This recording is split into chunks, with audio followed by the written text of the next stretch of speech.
So for me, is adding more value to our customers. I believe all the work I do is an active service to them, even if it feels like a small part of the universe. I love the impact it makes. And ultimately, these doctors, they're treating a lot of working class people and giving these doctors better tools to treat and evaluate. That drives me a lot. You're listening to What Fuels You, where we deep dive with CEOs, entrepreneurs, and business leaders to learn more about their stories and uncover nuggets of wisdom we can all use. I'm your host, Shauna Swerland, CEO of Fuel Talent, an award-winning recruiting firm based in Seattle.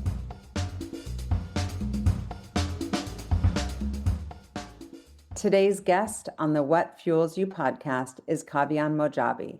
Kavian is the founder and CEO of MediScan AI, the AI back office for independent medical evaluators, the licensed physicians whose opinions decide the outcome of workers' comp, personal injury, and disability cases. These are the doctors who've been left behind by modern software, still buried under weeks of manual chart review.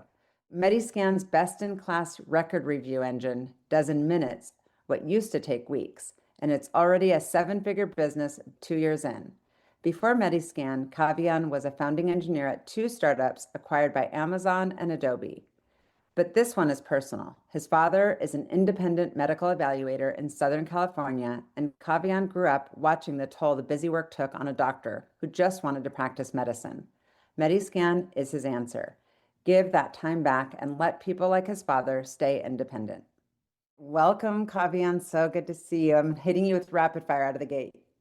Cool. Happy to be here. Okay. Do you like sweet or savory foods? Savory. Oh, I'm sweet. Is there a country that you've always wanted to visit? Ooh, I've been there, but I need to go back. Brazil. Oh, see, that's on my list. Yeah, I want to do Rio. Of course. Yeah, you've got to. So we talked about this a little before we started recording, but I know you're into house music. Do you have a go-to playlist or music that you're like, I gotta get in the zone, and do you listen to it when you're working? Ooh, to zone into, it changes too much. I don't know. What was I listening to today? I think I was listening to Rosowski, actually, this dude. I'm like kind of getting into him. He's like this Rosowski. Spanish. Yeah, he's like this Spanish kind of experimental artist. Yeah.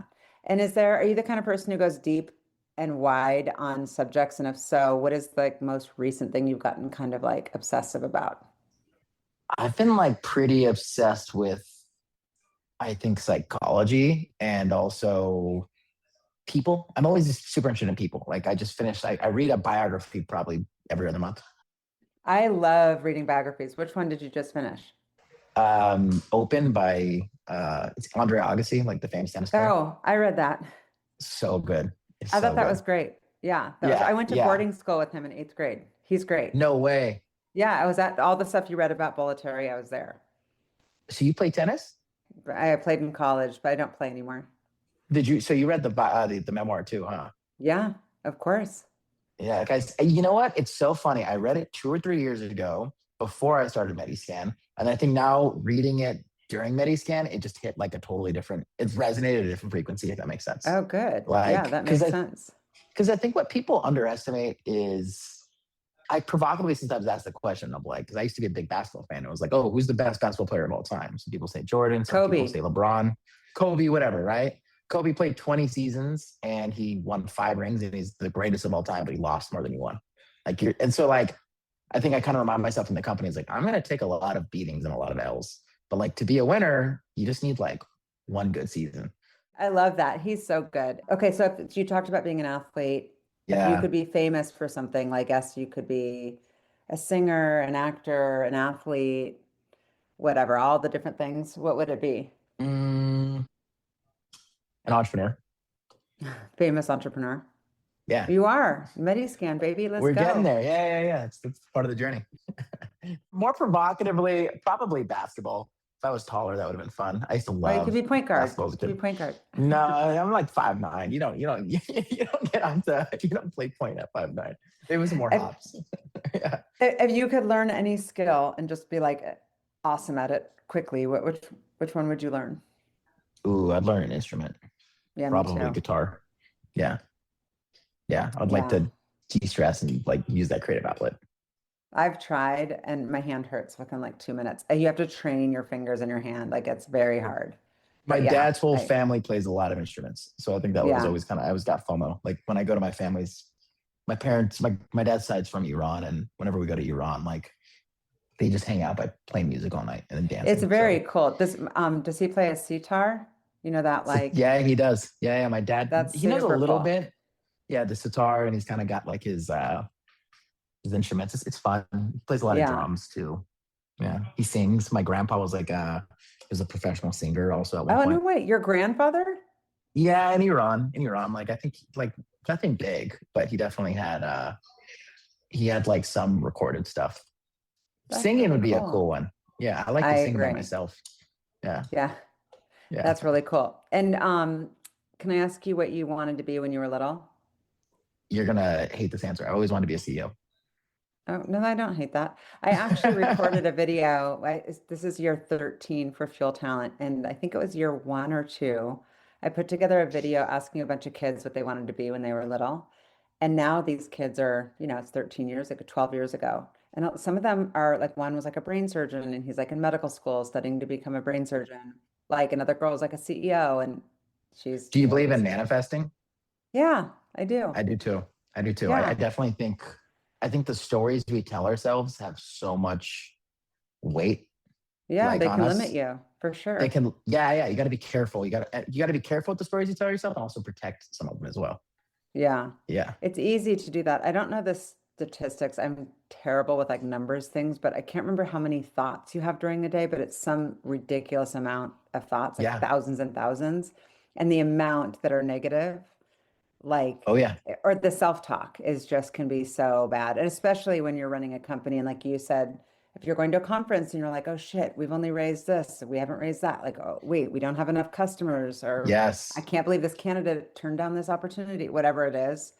Yeah, you just got to stay positive. So, okay. Definitely. So tell me about your childhood. You did not grow up in Iran. You grew up in LA. I grew up in Rancho Cucamonga. I was born in Pomona. It's like San Bernardino County, Inland Empire, east of LA, kind of middle of nowhere, but interesting. Good amount of people. Yeah. My parents, my dad left Iran, I think at 20 or 19, something around that age.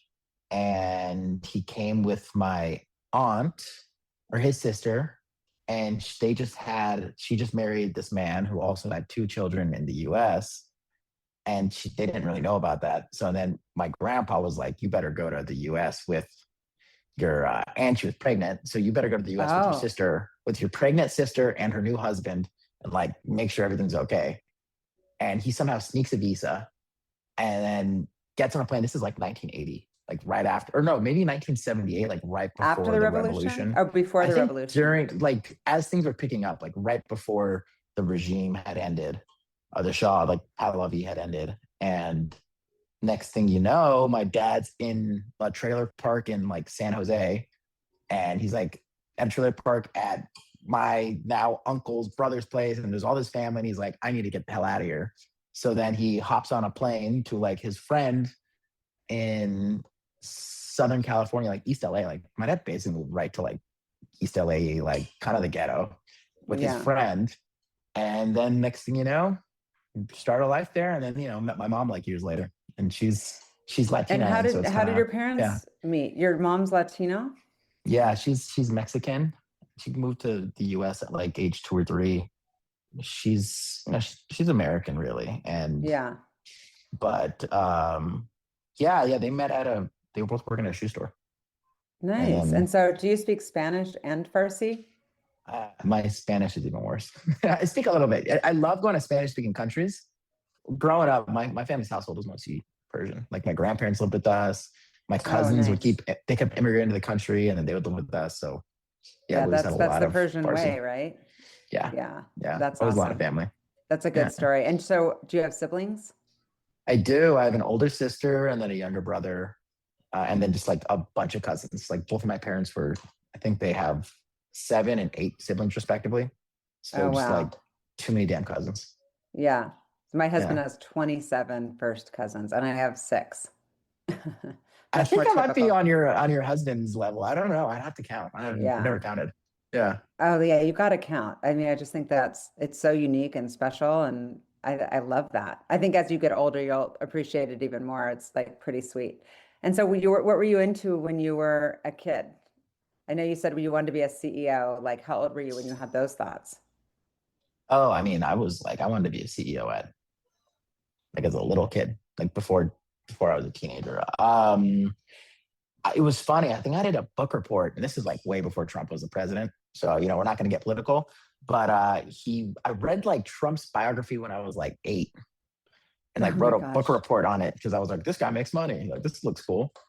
So, like, I don't know. In elementary school, I wrote a book report on So Trump, which is you're fine. thinking about a CEO, it's because money was a driver for you? Were you thinking like money is an Yeah, interesting conversation because it's like, what it does that is. even represent? Does that represent freedom? Does that represent like material things? Does it represent education That's such a great or question on money. safety?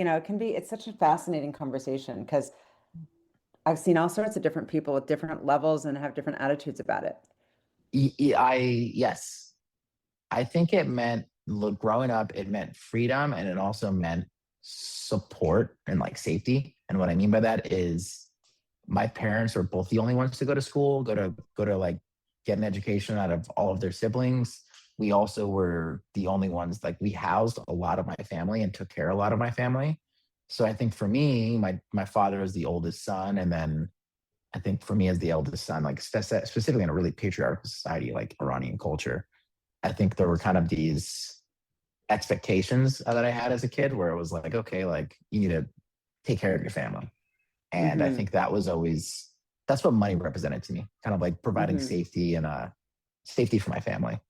And so, but you haven't made safe choices. I mean, you've taken No. risks in your life and your Yeah. career, Yeah, which because we'll I'm get fucking into. crazy. And yeah, everybody's a little crazy. You got to be a little Yeah. crazy. And so, would you say you're like who, when you look back in high school years, who most influenced you? Was it your peer group, your dad? Was it a teacher?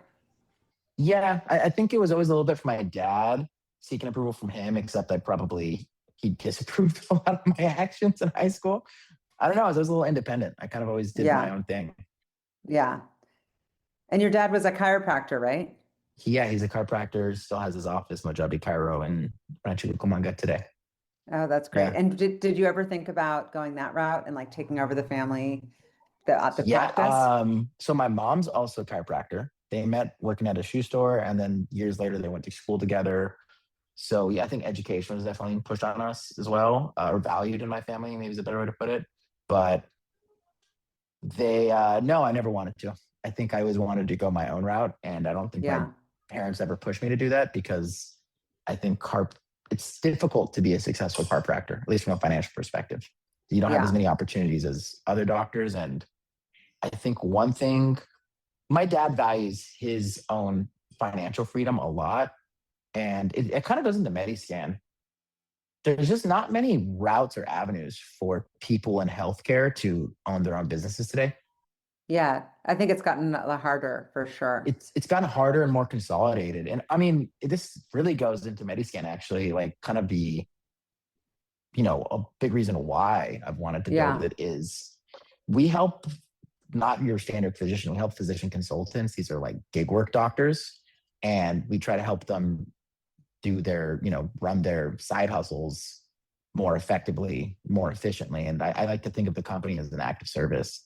And Yeah. a lot of these physicians, they start running what looks like a whole new side hustle, a whole new business on top of their additional clinical work. And it gives them the opportunity to own their own business. And there's a lot of entrepreneurial doctors we're working with, but it's tiring. And it's a whole new practice. You need staff to do it. You need this whole setup. And oftentimes these guys use these middlemen offshore services, these business processing outsourcing companies, and they'll take like 50% of the revenue.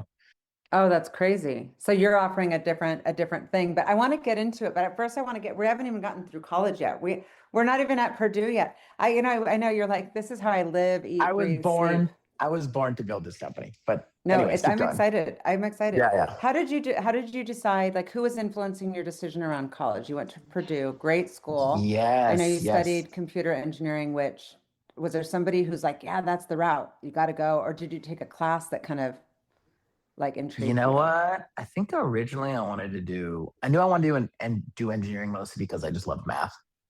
I was really good at math in high school. And how'd you choose Purdue? I wanted to get away. I wanted to get away, and it was a But there's cool lots of places to school. get away. Yeah. I think I liked the idea of going to the Midwest, being close to Chicago. Financially, it Hmm. made sense. There was some opportunity there. And Yeah. yeah, and then I think I just, yeah, like I wanted to experience four seasons. I grew up in California, Yeah. and I think I wanted some distance and kind of cement my Yeah. own So do you feel like that legacy. was a 4 years of, I guess, probably not rebelling as much anymore and maybe growing? Was that a big like growth period for you? Yes, there were rebellious moments for sure. But I think I did my own thing. I did I come from a very immigrant household, and I did like the whole fraternity thing. I did like the whole you know college experience that nobody in my family had ever done before. So I just Yeah. kind of figured out my own. And when you did this internship at Texas Instruments, was that to pursue a career were you like driven to have a plan, or did that happen accidentally? I think it was a career fair, and then this gentleman from Texas Instruments was like, "You should do sales. You could sell it. You could sell some shit." And I was like, "Okay." And I went over there, and but like sales felt dirty, so I did marketing, which I probably should have done sales. But it was boring as hell. I think that was what I learned. I got more confused after that internship because I did research the summer before. I had like published in the IEEE. And then I was like, maybe I'm going to go to grad school. And then like after that summer, I was like, I don't want to go to grad school. That sounds boring. Then I went to Texas Instruments, and I was like, corporate sucks. Like, No, but I it's don't want good to you do that. figured it out because then you were Yeah. like early founding engineer at Well, Inlet, I did something right? crazier. I Whoa. graduated jobless, and then I was like, I'm going to move to Portugal. And I moved, and I I was about to left for say, don't say you traveled the world. I went to Spain and Portugal for like a few months, and just and it was funny because I studied computer engineering, and I know computer engineering and computer science sound really similar, but at Purdue, it was like I just learned hardware. I was in the electrical engineering school, so my coding skills weren't that great. And I saw this friend. I was like, "Oh, he got a good job, and he moved to San Francisco." So I moved to like Spain, Portugal, did like this whole vacation, and then I was like, "Okay, I need to be stimulated. I can't just party every single day for the rest of my life." Then went to the coding boot camp, and then from that coding boot camp, I found I found my job at a startup inlet. And that was the first job I loved. Because before that, I had internships. I used to work at Lowe's in high school, but I didn't like any of that stuff. And then fast forward to Inlet, it was this cool, scrappy startup with like really unconventional people. And I think to build a startup, you need the cast of misfits. Yeah. Like you have to be a misfit to just want to build a company and do something so hard like that. Like Where otherwise, was you're that going to go. company based? Where was Inlet? We were in West Hollywood. It was like such a funky little office. We were like down the That's street so from cool. all these really cool clubs and I was about to say, bars. like the best shopping and little cafes. I love West Hollywood. And then like we would go do like the CEO of that company. He was like next door neighbor to like Magic Johnson as a kid. He knew like a bunch of celebrities. His kids were going to school with LeBron's kids. Oh, So then geez. like hanging out in those circles was kind of cool at a young age. And I was like so cocky. It was fun. And then all of a sudden, that was all the company to Amazon. I went to kind of more humble, sleepy Seattle. And now I'm here. So is that how you ended up in Seattle? Like the company got Yeah. sold and so how many of you moved here? Five or six of us. There was the engineering team Wow. as well, a couple other people, a few other people. And so when people hear that type of story, and maybe it's someone in college listening, who knows, and they're like, "Oh, that's so awesome." It's not always like a financial crazy outcome. It's not always even a good We didn't outcome. even make that much money, but But you guys made some money at least it to was the like be like, "Oh, ride. look, yeah, that's Yeah. great." Well, you know what? I learned a lot from that because I did another startup later. And I did the startup you were supposed to do, right? So that startup was scrappy. We barely raised any money. The CEO mostly self-funded it. And he walked away from that, from that acquisition in like 2, 3 years, making tens of millions of dollars. And then the next startup I was a part of was like Greylock back. We raised $20 million. All That's of my that's the coworkers, one called Scenery. scenery. Yeah. So And just like, so after Amazon, I could step through that. But like what I'm getting at is we raised a bunch of money. All my coworkers work at Harvard. MIT, they went to like all these fancy schools and we made no goddamn money and everybody was like stressed out the whole time. So Yeah. like That's a good lesson. it was a good lesson. Yeah. Yeah. And how did you what was that Yeah. transition like going from like scrappy startup to Amazon? And how would you describe the Amazon culture for those who don't live in Seattle or who may not have any friends that work there? Yeah, I don't know if I would be a good I don't know if I'm a good representation of Amazon. I Well, didn't but your impression of the culture. my impression was very bureaucratic. There was, I think some of the people I worked for also had different incentives from us, and I wanted to continue to like add to my. I think I had all of this passion for the previous company, and then now being told like a new boss, new management to do something else. I can see that being hard. Yeah, and then it just felt like the real passion to do things was to check a box off of like a grade sheet. It felt like I was like back in school where all of a sudden, if you want to become and we have levels, it felt like fucking Star Wars. Like, oh, we have levels, Right. and Or that if you're, and also like levels, and you can't just get to the level even if you earn it in between the review period. Or like, it's like, yes, well, maybe I should just be bumped up right now. But like, yes, yeah, there's definitely a lot of that. That's like a big company thing. But are there areas where you've taken certain ways yeah. of thinking or ways of doing business or approaching a meeting that you've kind of implemented at MediScan From from Amazon? Amazon, no. I think what Amazon I got, my biggest blessing from that was betting on myself again because I quit. So Scenery came because you got recruited or you applied, or how did that opportunity come? I got recruited. I got recruited from a few Seattle startups that have been pretty successful too. And I think I went into that startup with like a vengeance, like trying to prove myself. And I just like, it was like totally like my revenge arc of like, okay, like, so I became a big leader in that company. And I was blessed that the CEO of that company and I are still really close to till today. He's Mike Folgner. He, Stanford grad, he's successfully exited 3 companies. One was to Yahoo. So like Wow. he became the general manager of Yahoo Video. So they were trying to compete with YouTube way back in the day. And then, he had an org of like 1,000+ people. Jack Dorsey, he even managed like way back. Wow. So he knew like all of the Silicon Valley people. And I slowly kind of met his little inner circle. And then the second company was he sold it to Twitter. And it was this like really big exit for a company that didn't raise much money. Snappy TV, like they had ads on like Inside the NBA. So like he was like the NFL, NASA were all big clients of his. They were doing like, I think $10 million of like revenue, and they had like a big old fucking exit. And one of those and the company, everybody who worked at that company loved their company and loved their boss, loved their job. And Mike still to this day. And then he was the, Scenery, which was probably his least successful of his exits, but he's just a great person. And he really coached me and he really coached me at that company. And because I said it from day one, like, I'm going to start a company after this. So I think he was one of my closest mentors. That's really cool. And so they got acquired by Adobe. So yeah, so you've been through another kind of that experience.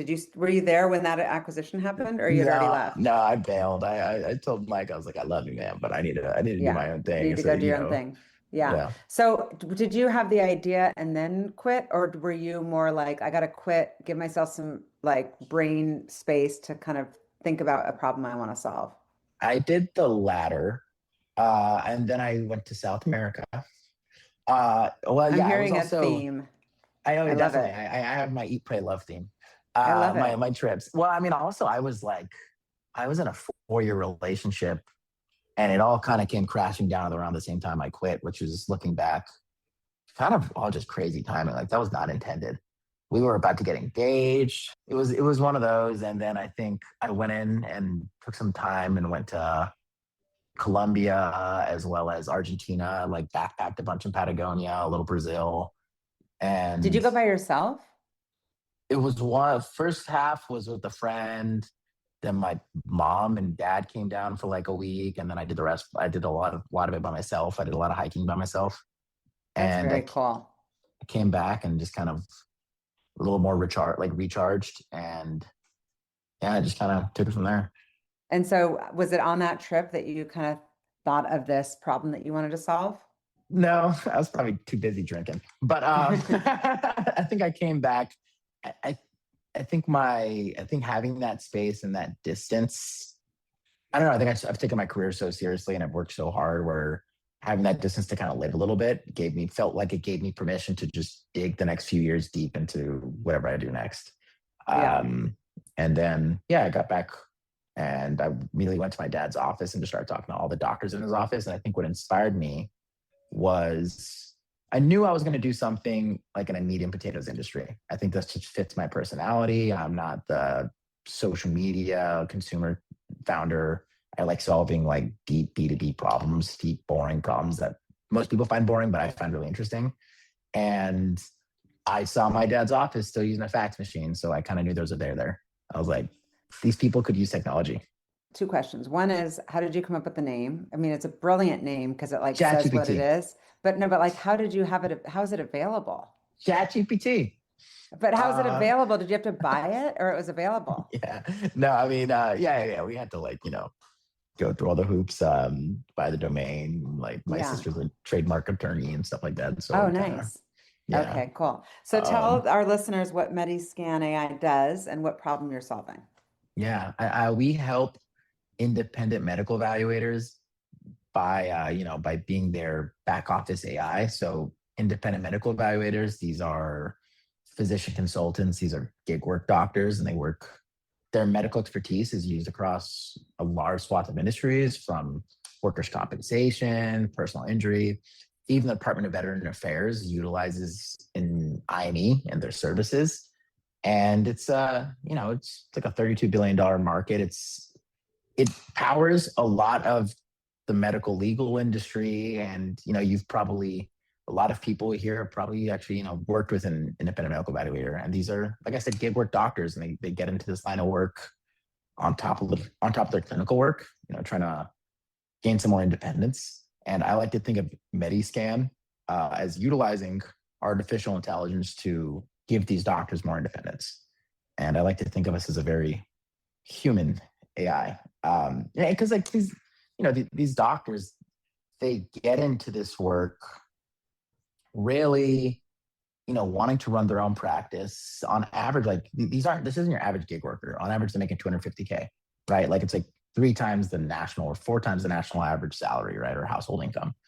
And oftentimes, like they soon realize, like I took on a whole new second job. I need to market myself. I need the staff to schedule my evaluations, to go ahead and do all of this like scribing, note taking, medical billing, coding. And the majority of their business, so some doctors go out alone, but the vast majority of these IMEs utilize offshore companies, middlemen, to really do like the rest of the work, and they'll take a 40-50% cut of their revenue. And that's when we knew AI could build the better business in a box for these doctors. And I think this is a net positive on healthcare too, because so much of healthcare and healthcare costs is just middlemen, right? Yeah. So like what we're doing is making the cost of an IME to run his own practice a lot more affordable. So he takes more margin as well as saves a lot more time. And why that's important is because that really also affects the end consumer, the people utilizing those services. And I think by taking all these middlemen out of healthcare, you're compressing it and giving more power to the people, the key stakeholders. And it's an important problem. And I think it ultimately lends to better care for patients and more affordable care, because we all know how expensive healthcare is in this country. Absolutely. So now tell me, how did you meet? It's you, and then do you have is Sean your co-founder, or Sean is my co-founder. Okay. And Sean joined as COO and head of revenue? Yes. Okay. How did the two of you guys meet? It was a former coworker from Scenery, and he was going to HBS, and he had previously, his father's a VC, and his father had previously invested in Sean's company. Oh, wow. And Sean had just come off an exit, a bit of a hostile takeover, I'd say. And I think he was healing from that experience, and he was and he's worked in health tech for about 15 years. Yeah, he's in health tech. That's awesome. He's been in health tech for 15 years. And I was speaking to this one previous coworker, and he was like, hey, introduce you to Sean. And then originally came on as a bit of an advisor. So we would just talk originally every couple weeks, turned into every week, turned into him working part-time for me. And then he just saw how much growth we had. And he was like, okay, I think I want to come on to this full time. And then it was like the two of us. And then we didn't really start hiring people till last spring. So yeah. And what is the business model as far as how you make money, and who are you selling exactly? And like, how do people find out about you? Yeah, mostly today we solve, I know I've been talking about building a better business in a box for an IME. We solve one really crucial step of an IME's workflow, and that's medical record review. They're tasked with understanding a patient's history. So let's say I got into a car accident. It could be the doctor's responsibility to say, okay, is that left shoulder injury pre-existing, or what percentage of it is actually coming from this car accident, this litigious event? And we help these physicians with understanding that and their medical record review, their medical record summaries. Really, we charge on a per page basis, so it's usage based. So these doctors will upload tens of thousands of pages of medical records every month. We process millions of pages every month and summarize them, chronologize them. So today, we mostly just work with physicians, individual, a lot of SMB. We have about 200 deals, right? So like 300 plus doctors across the country. Yeah. And then we also started to add physician groups into the mix. That connects us to 50, 60 doctors at a time. That's great, because it's like easier to make that one call. Like one to many is always way better when you're trying to build. And how many employees do you have right now? We have, I think, 9 now. How have you been around setting intention around culture, and how would you describe it? Yes, I'm very lucky. Another person I brought into the company, Colleen Pendergast, she's been our advising product, head of product. Also, our designer. She worked at Apple for about 20 years, and she designed. She's actually, I don't know if people are familiar with Final Cut Pro 10. So there's Final Cut Pro as well as iMovie. Those are her baby products, and she was the head of that entire. She was the head of all Pro Video actually at Apple, and she really helped me. She kept stressing. She's like, you need to build values into this company. And I was like, I'm 29. I'm like, what do I need values for? Like, we just need to work. And it's funny creating those values in the company and setting that culture. Mostly last summer, I have seen so much growth from the team. I would say we have 2 values that I really stress on, and we're probably looking for number 3. My biggest thing is that we maintain a growth mindset, both personally as well as an organization. We're a team, we lean on each other. And right now our 2 values are curiosity and transparency. Because curiosity is super important to me, because I think it reflects in our product, it reflects in the way we engage with customers, it reflects in the way we talk to each other. And I really like to keep a beginner's mindset. There's this, because I think in the world, in the universe, I know like a little pebble of information. Like I don't really know that much, all of us, right? We just know a little pebble, and then there's a little sphere around that pebble of things I kind of know about, but I don't really know that much about. And then there's everything else I just don't know shit about, right? So listening to other people, we get that, and people like to feel heard. So I think from a customer perspective, it works. Knowing that, okay, maybe Aaron, our engineer, is working a little bit slower. You don't know what's going on in his life. Talk to him. And then our product also kind of has adopted like that principle of really listening to customer feedback and not just building what other people are building and just trying to solve the problem. So curiosity and then transparency. I like to make sure that, I think sometimes somebody in sales might try to like spin a little bit of bullshit. We could do this, or we could do that, or our product does that, when it's not the case. And I'd rather sell the product for what it is and then churn them later. And we've had like crazy reduction in churn. Also transparency between us. I like, keeping it real, being vulnerable with each other. And I think we've built a really nice community in the company, and everybody loves. I'm very grateful for how much it has powered me through difficult times in my life, this company and this culture. And I think it's doing the same for everybody else who works here. That's great. And it's in Seattle, based in Seattle. Are you guys in office kind of remotely, kind of hybrid? Are you in 5 days a week? What's your vibe on all that? Yeah, we're hybrid. 3 days in office, Tuesday, Thursday. Scenery was totally remote. And I'm a very social person, so it was difficult That's for me. hard. Yeah. So, but I also like a day or two to just like get stuff done and Yeah. not. Yeah. So we do 3 days a week, and we're in Capitol Hill in Seattle.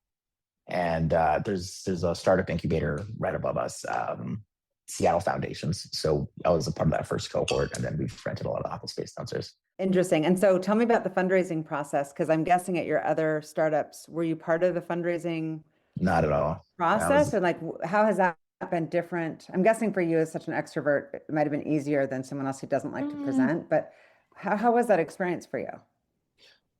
It's never easy. I think when you talk to anybody who's fundraised, very rarely is it, oh yeah, it just kind of happened.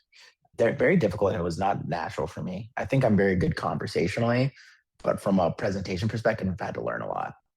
Our first fundraise, we just really fundraised on I'd like to call like just like raw growth. We had good growth numbers, and we were a small, lean team, and it was kind of interesting. And then we were like, oh, no one knew who we were. So there's a little bit of like there was a little bit of mystery there. So that was March of 2025. And then, yeah, we raised 1.9 million in pre-seed funding. And it was actually an Australian fund, Tidal Ventures. So lucky to have them in our cap table and partner with them as we built out this company. And then we did kind of an unsuccessful fundraise earlier this year. We tried to go back out to market to get a Series A because, we're at that. It's so funny. $1 million in ARR 3 years ago was like a nice Series A. And I was like, oh, you're a seed company. And we had less success. I don't think we got in front of enough funds. I also think ventures in a little bit of a weird place where the majority of venture funds have gone to like 10 companies. So there's kind of this active kingmaking. And we had to make this decision where I was like, okay, I could bet the company and keep fundraising. And I think it just kind of sits true with my intention. Like ultimately, I want to build this company. I want to serve my customers, and whatever the best route it is to do that, I'm going to do that. And we're getting closer to profitable. And I think we're in this unique opportunity where you can build these unicorn $100 million plus businesses without fundraising much. AI has given us the ability where you can really build a lean, scrappy team to like acquire and manage lots and lots of customers. And then, there might be a situation at the end of the year where we do some type of debt financing, and maybe we finance later, early next year. Tell me about how the experience was for you. Or did you have this like, yeah, of course, this is awesome? Or were you having like, do you have any imposter syndrome, or is it just feel natural to you when you're up for like Geekware Entrepreneur of the Year?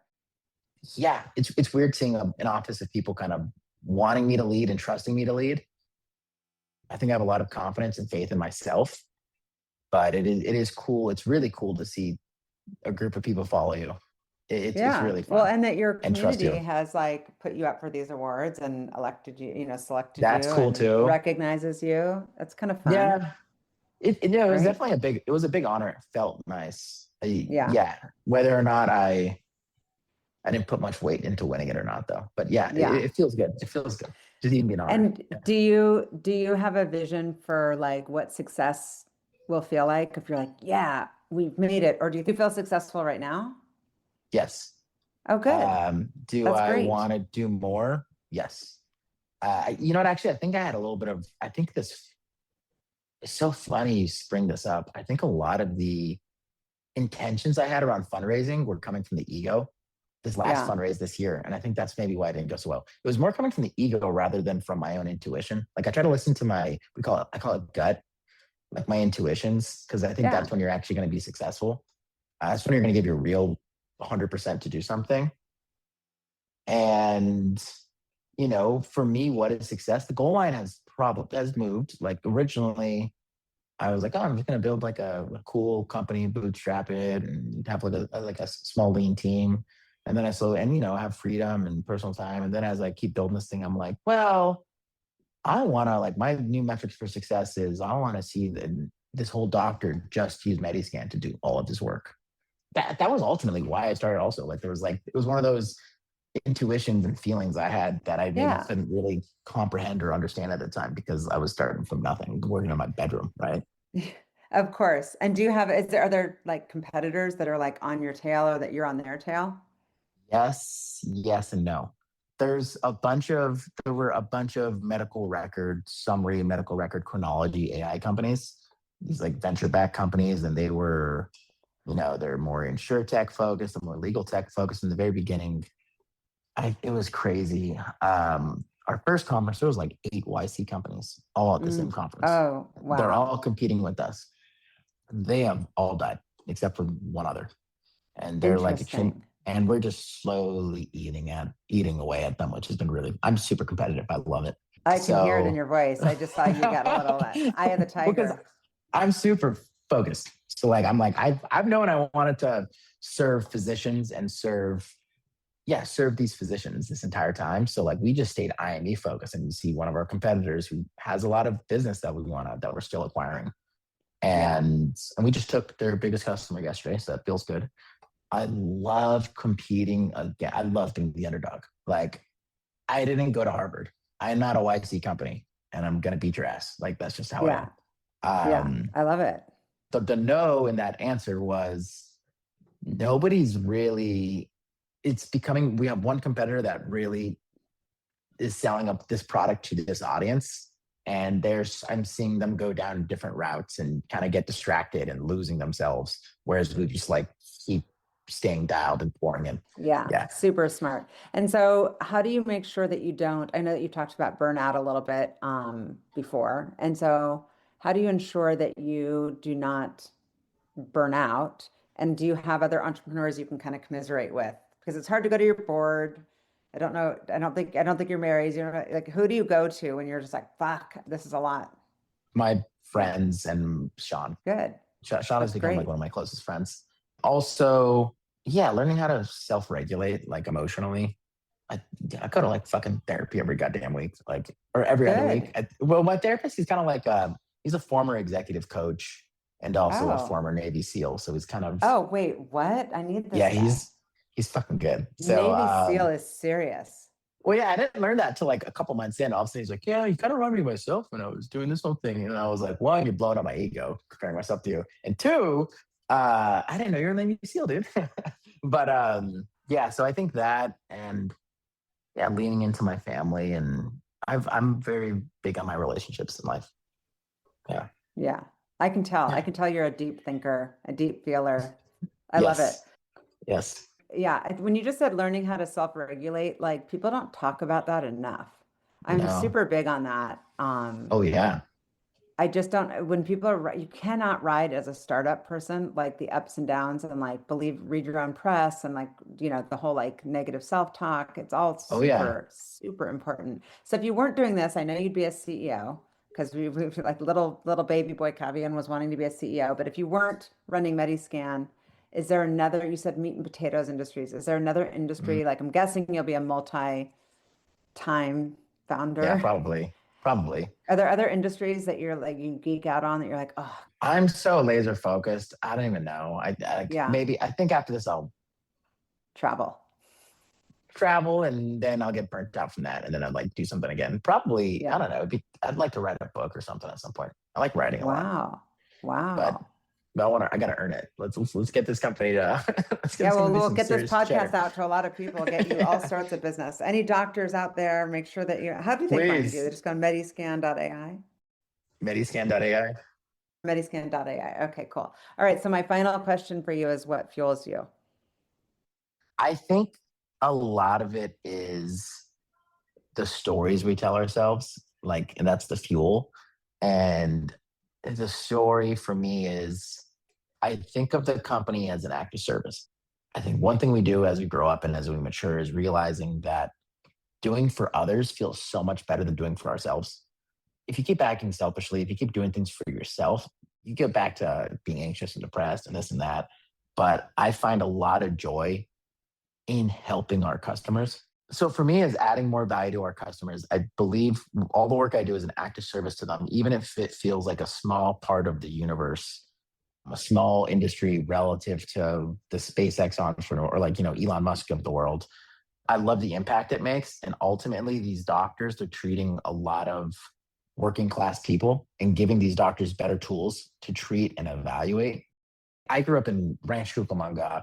The reason my dad's business is there is there's a lot of workers' comp. There's a lot of workers' comp cases, and these are people usually construction workers, laborers, really underserved markets. And they go this avenue of workers' comp or personal injury to try to get healthcare, and giving those doctors better tools. So that drives me a lot. And seeing those doctors every year more and more excited and trying to pour more into us and invest more in us so we can help them with more parts of their business energizes me. And then on a personal level, I want to build this. I love building this team. Like I want to build this growth mindset team. And I love seeing how many of my employees have grown since we started working with them. Building that community where we're just trying to all grow as a unit. I think life's all about growth, and growing together is super important for me, and it energizes me. I've been through difficulties in my personal life with health of different family members, with relationship issues, and the company has always been there for me, and it's been my safe space. And giving that to other people in this community also is it's empowering. Thank you for listening to the What Fuels You podcast. If you'd like to check out past episodes to hear from more business leaders, go to fueltalent.com/podcast. And if you have a minute, please leave a review and rating on your favorite podcast app, or share this episode with a friend or colleague. Please share any feedback or interview suggestions for other guests by sending a message to podcast@fueltalent.com. I'm Shauna Swerland, and thanks again for listening.